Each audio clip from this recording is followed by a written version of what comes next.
तो नमस्कार दोस्तों, बहुत बहुत स्वागत है आपका फिर से एक नए वीडियो में। तो मैं हूँ अखिलेश कुमार और आप लोगों का आपके परिवार बी स्टूडेंट क्लासेस में आप लोगों का अद्भुत अद्भुत रूप से स्वागत है। तो आज की वीडियो में हम बात करेंगे संविधान सभा का निर्माण। चूँकि पिछले वीडियो में हमने बात कर लिया था कि संविधान सभा का गठन किस प्रकार से हुआ, संविधान सभा कब बना और किस प्रकार से उसका विचार आया, कहाँ से उसका फॉर्मल रूप यानी कि फॉर्मल स्ट्रक्चर व्यवहारिक रूप लिया गया, कौन कौन उसके सदस्य हुए, कितने प्रांत उसमें शामिल किए गए, और सब कुछ इस वीडियो के माध्यम से हमने जान लिया था। और इस वीडियो के माध्यम से हम जानेंगे कि आज संविधान सभा का निर्माण मतलब संविधान का निर्माण कब हुआ और उसमें महत्वपूर्ण तिथियां कौन कौन सी थीं, कौन सा समय हुआ, कितने समय लगे, उसमें कौन सा उसका प्रारूप हुआ, संविधान सभा का प्रारूप, संविधान में महिलाओं का क्या योगदान था, और सब कुछ इस वीडियो के माध्यम से हम जानेंगे। जैसे कि पिछली वीडियो में हम कुछ रिवाइज कर लेंगे थोड़ा बहुत, कि जैसे संविधान सभा का जो विचार आया था वो सर हेनरी मैन के मतलब माइंड में आया था, सर हेनरी मैन के द्वारा विचार आया था। और ये कौन थे हेनरी मैन? तो ये थे ब्रिटेन के कानूनविद थे। और इसका जो फॉर्मल स्ट्रक्चर लिया गया यानी व्यवहारिक रूप लिया गया, ये कहाँ से लिया गया था? तो फ्रांस और अमेरिका से, यानी कि अमेरिका और फ्रांस से इसका जो फॉर्मल रूप था, स्ट्रक्चर लिया गया था। तो इस प्रकार से कुछ क्वेश्चन थे, जैसे साइमन कमीशन आया था, कैबिनेट मिशन कब आया था भारत? तो कैबिनेट मिशन आया था 1927 ईस्वी में, सॉरी 1927 ईस्वी में उसका गठन हुआ था, और भारत आया था 1928 ईस्वी में। तो ये सब आप लोगों को पता होना चाहिए, जैसे कि क्रिप्स मिशन आया, कैबिनेट मिशन आया, और मतलब इन सब से। और उसका जो औपचारिक मांग थी उन्होंने किसने किया था? एम.एन. राय यानी कि मानवेंद्र नाथ राय ने किया था। कब? 1934 ईस्वी में। तो ये सब आप लोगों को बहुत अच्छे तरीके से मैंने उसमें डिस्क्राइब कर दिया था। तो अगर वो वीडियो आप लोगों ने नहीं देखा है तो चैनल पर विजिट करके वो वीडियो देख लीजिए। और उसी के साथ ये वीडियो जो होने वाली है सभी के लिए बहुत इंपॉर्टेंट होने वाली है। जो भी छात्र छात्राएँ बीए, बीएससी या बीकॉम कुछ भी तैयारी कर रहे हैं और उनको मतलब पॉलिटी पढ़ना पड़ रहा है, यानी कि राजनीति शास्त्र उन्हें पढ़ना पड़ रहा है, और जो कोई भी यदि किसी भी कंपटीशन की तैयारी कर रहा है उनके लिए भी ये बहुत ही इम्पोर्टेंट होने वाला है, क्योंकि इसमें वही सभी इम्पोर्टेंट टॉपिक, इम्पोर्टेंट फैक्ट यहाँ पर प्रोवाइड किए जाएंगे। तो चलिए चलते हैं, देखते हैं कि किस प्रकार से कौन कौन से क्वेश्चन हैं जो कि बहुत इंपॉर्टेंट होने वाले हैं। तो चलिए चलते हैं फिर हम पीडीएफ की तरफ। जैसा कि कल हमने पढ़ लिया था कि मतलब सब कुछ, तो कल हमारा जहाँ तक टॉपिक हो गया था, इसके आगे हम आज बात करेंगे कि विभिन्न वर्गों का प्रतिनिधित्व यानी कि रिप्रेजेंटेशन ऑफ डिफरेंट क्लासेस, यानी कि जो यहाँ पर विभिन्न वर्ग यानी कि जो क्लासेस हैं कौन कौन से थे। तो जैसे कि महिलाएं थी, वो कितने महिलाएं सदस्यों में कितनी महिलाएं थीं? तो 15 महिलाएं सदस्य थीं। अनुसूचित जाति कितने थे? तो अनुसूचित जाति थे 26 यानी कि शेड्यूल कास्ट। और अनुसूचित जनजाति थे, तो अनुसूचित जनजाति कितने थे? तो 33 थे। यहाँ पर बहुत ही इंपॉर्टेंट फैक्ट है, आप लोग को दिखाई दे रहा होगा कि इम्पोर्टेंट है, और ये बहुत ज़्यादा पूछा जाता है, चाहे कंपटीशन एग्जाम में हो, चाहे आप लोगों को बीए बीएससी में हो, बीए में हो, चाहे फर्स्ट ईयर वाले हो, सेकेंड ईयर या थर्ड ईयर वाले, सभी के लिए इंपॉर्टेंट है कि महिलाएं कितनी थी? तो 15 महिलाएं थीं। अगर शेड्यूल कास्ट की बात करें तो शेड्यूल कास्ट थे कितने? 26। और अनुसूचित जनजाति यानी एसटी की कितनी बात करें तो एसटी थे 33। तो इसको आप लोगों को बहुत अच्छे तरीके से याद रखना है। और इसके बाद हम देखते हैं, बात करते हैं कि संप्रदाय के आधार पर संविधान सभा में सदस्यों की संख्या कितनी थी। तो संप्रदाय के आधार पर यानी कि यहाँ पर देख लीजिए कि number of members on the basis of the sect, यानी कि संप्रदाय के आधार पर। तो सामान्य यानी कि जनरल थे कितने? 213 सीट थी जनरल की। और मुस्लिम कितने थे? तो 79 थे। यहाँ पर मुस्लिम लीग नहीं है, मुस्लिम जो जो संप्रदाय थे मुस्लिम इस्लाम धर्म के थे, उससे कितना लिया गया था? 79। और सिख से कितना लिया गया था? 4। ये आप लोग को दिखाई दे रहा होगा, ये भी इम्पोर्टेंट है, इसको भी आप लोग अच्छे तरीके से याद कर लेना कि कितने क्वेश्चन का मतलब कितने कितने कौन से था। बात करते हैं कि संविधान सभा का चुनाव, तो जो इसका कॉन्स्टिट्यूशन असेंबली था, इसका चुनाव कब हुआ था, इलेक्शन कब हुआ था? तो जुलाई अगस्त के महीने में हुआ था। कब? 1946 ईस्वी में। और चुनाव किस प्रकार से हुआ था? चुनाव की बात करते हैं हम लोग, तो चुनाव हुआ था अप्रत्यक्ष रूप से। और किसके द्वारा हुआ था? तो by the members of provincial legislative assembly, यानी कि प्रांतीय विधानसभा के सदस्यों द्वारा। तो चुनाव में कितने लोग भाग लिए थे? तो जैसे कि चुनाव में कितने लोग भाग लिए थे? दो टोटल कितने थे? 296 लोग भाग लिए थे। जैसे कि कांग्रेस से कितने लोग थे? 208 थे, मतलब जितने लोग उसमें हुए थे। और मुस्लिम लीग से कितने हुए थे? 73। और अन्य कितने थे उसमें? 15। जो कि कांग्रेस ज़्यादा नहीं हुए थे, उसमें 199 शायद हुए थे और 9 उन्होंने क्या किया था कि गठबंधन की सीट बना ली थी। तो ये बहुत इंपॉर्टेंट फैक्ट है कि चुनाव में कितने सदस्यों को मतलब जो सदस्यता मिली थी, कितने सदस्य थे, 296 सदस्य थे। और मोस्ट इंपॉर्टेंट क्वेश्चन है कि प्रथम एंग्लो इंडियन कौन था, तो फ्रैंक एंथनी, यानी एंग्लो इंडियन क्या होते हैं कि जो जिनके माता पिता मतलब भारत के नहीं होते हैं, लेकिन फिर भी वो मतलब उन आकर भारत में बस जाते हैं, तो उनको एंग्लो इंडियन कहा जाता है कि आंग्ल भारतीय। प्रथम पार्सी कौन थे, तो प्रथम पार्सी थे पीएच मोदी जी। ये आप लोगों को दो बहुत इंपॉर्टेंट फैक्ट याद रखना है, और ये दोनों मतलब क्या थे, संविधान सभा के एक बेहतरीन हिस्सा थे।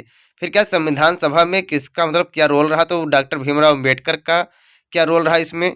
तो डॉक्टर भीमराव अम्बेडकर पहले कहाँ, पूर्वी बंगाल में इनको चुना गया था। उसके बाद यहाँ इनका क्या हुआ कि जब विभाजन हुआ, जब क्या हुआ, बंगाल विभाजन हुआ था, तो जो बंगाल था वो कहाँ चला गया, बांग्लादेश यानी कि पूर्वी पाकिस्तान में चला गया। और इस तो ये क्या हुआ कि पुनः इनको कहाँ पर मतलब इनको सीट दी गई, तो इनको सीट दी गई पुनः, इनको मुंबई प्रेसिडेंसी की पूना सीट से चुना गया। किसको, डॉक्टर भीमराव अम्बेडकर को। और इन्होंने किसके, डॉक्टर राजेंद्र प्रसाद के कहने से, जो यहाँ पर पहले थे जो अध्यक्ष थे एम आर जयकर ने, तो उन्होंने अपना त्यागपत्र दे दिया। किसके कहने पर, तो उनको डॉक्टर राजेंद्र प्रसाद ने कहा कि मतलब आप हट जाइए, और भीमराव अम्बेडकर को वहाँ पर सीट दी गई। और जो दूसरा फैक्ट है कि आप लोगों को सबसे पहले याद रखना चाहिए कि जो संविधान सभा के सदस्य नहीं थे, सॉरी दोस्तों, यहाँ पर होना चाहिए था, यहाँ पर नहीं थे।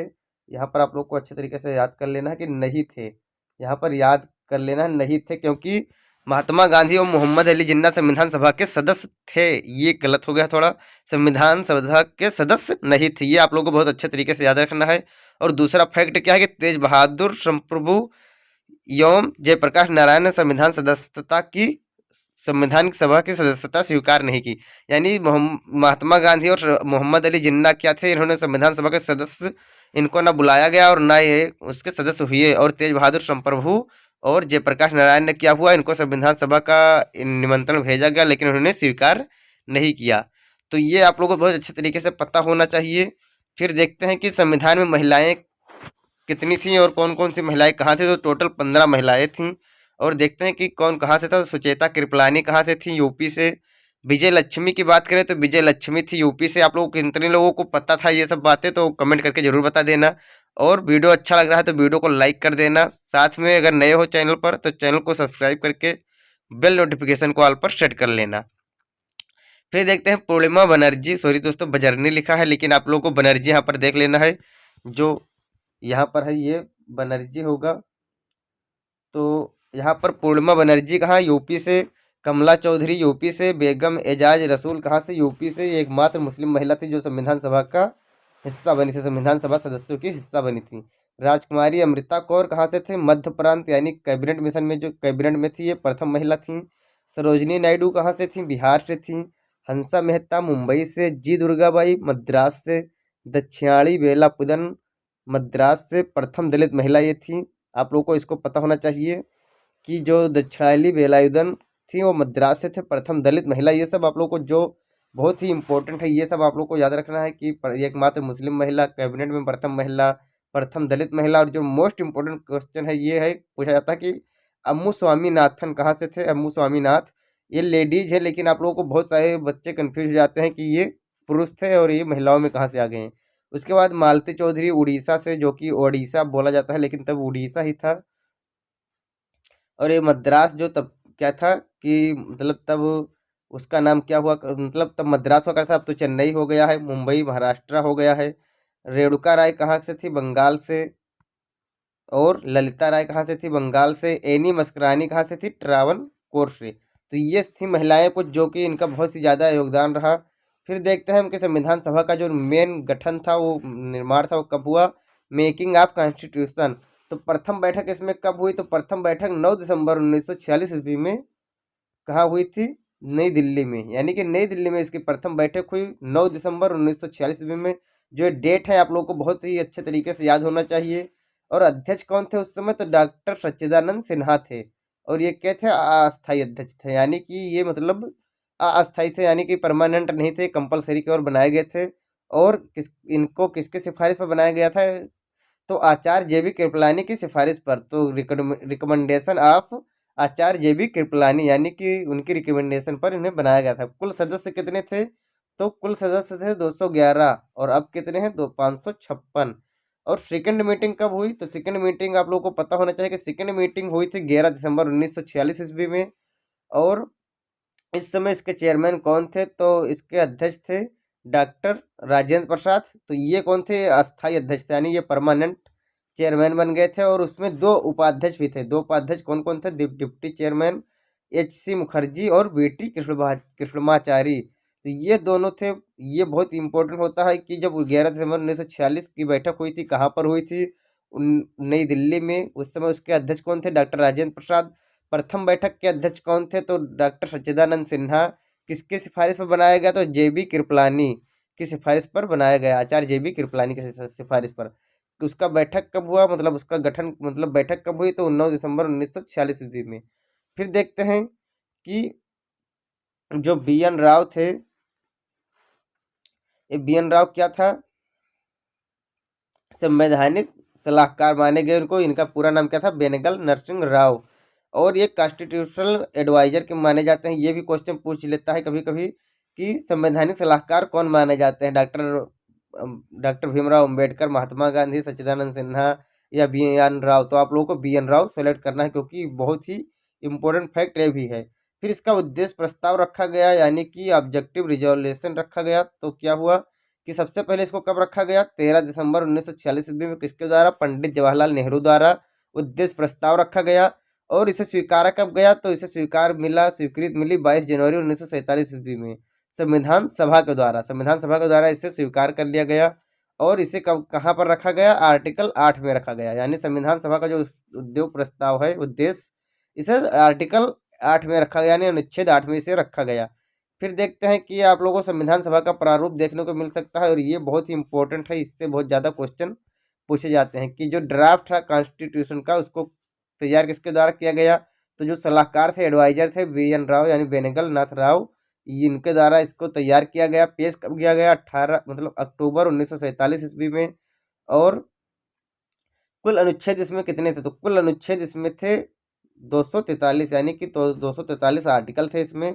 अनुसूचियां कितनी थी? यानी कि शेड्यूल थे इसमें कितने? 13 थे शेड्यूल। और इसकी जांच के लिए प्रारूप प्रारूप समिति बिठाई गई, यानी कि ड्राफ्टिंग कमेटी। तो इसको मतलब मसौदा समिति भी बोला जाता है। ये सब बहुत इंपॉर्टेंट फैक्ट है, इसको आप लोगों को अच्छे तरीके से पता होना चाहिए। इसका गठन कब हुआ था प्रारूप समिति का? तो अगस्त 1947 ईस्वी में हुआ था। आप लोगों को अगस्त प्रस्ताव मैंने बता दिया था। अगस्त प्रस्ताव भी बहुत इंपॉर्टेंट था, जो कि महात्मा गांधी के द्वारा रखा गया था। और उसमें पंडित जवाहरलाल नेहरू और बहुत सारे लोग थे, डॉक्टर राजेंद्र प्रसाद के द्वारा वो मतलब भेजा गया था। अध्यक्ष उस समय जांच प्रारूप समिति के कौन थे? तो अध्यक्ष थे भीमराव अंबेडकर थे। और KM मुंशी थे। N गोपाल स्वामी अय्यर, अरे सॉरी दोस्तों, अयंगर थे। M सादुल्लाह थे। अल्लादी कृष्ण स्वामी अय्यर थे। BL मित्र थे। ये उनके स्थान पर हटाकर माधव राव हो गए थे। और DP खेतान थे। ये उनके जो दो सदस्यों ने छोड़ दिया था, उनके स्थान पर कौन? TT कृष्णाचार्य आ गए थे। और प्रारूप समिति ने रिपोर्ट कब पेश किया? तो 21 फरवरी 1948 ईस्वी में। और फर्स्ट रिपोर्ट में कितने आर्टिकल थे? इन्होंने जब जांच पूरी कर ली तो इसमें 315 मतलब बढ़ा दिया गया। 243 से आर्टिकल 315 हो गए। और शेड्यूल उतने के उतने ही रह गए। तो इस प्रकार से संविधान का प्रारूप यानी कि स्ट्रक्चर तैयार हुआ, ड्राफ्ट तैयार हुआ। और सेकंड बैठक के वो सेकंड मतलब प्रारूप समिति का जो मतलब उसका फिर से जो समिति ने उसको संविधान सभा का प्रारूप जो बिठाया गया, वो कब बिठाया गया? तो 26 अक्टूबर 1948 ईस्वी में इसे पेश कर दिया गया। और इसके आगे का नेक्स्ट वीडियो मैं आप लोगों को नेक्स्ट वीडियो के माध्यम से प्रोवाइड कर दूंगा। और PDF टेलीग्राम पर उपलब्ध है, वहाँ से आप लोग डाउनलोड कर सकते हैं। पूरे इंपॉर्टेंट फैक्ट ही है सब कुछ, तो उससे आप लोग डाउनलोड करके अच्छे से तैयारी कर सकते हैं। चलिए मिलते हैं नेक्स्ट वीडियो में, तब तक के लिए जय हिंद, जय भारत।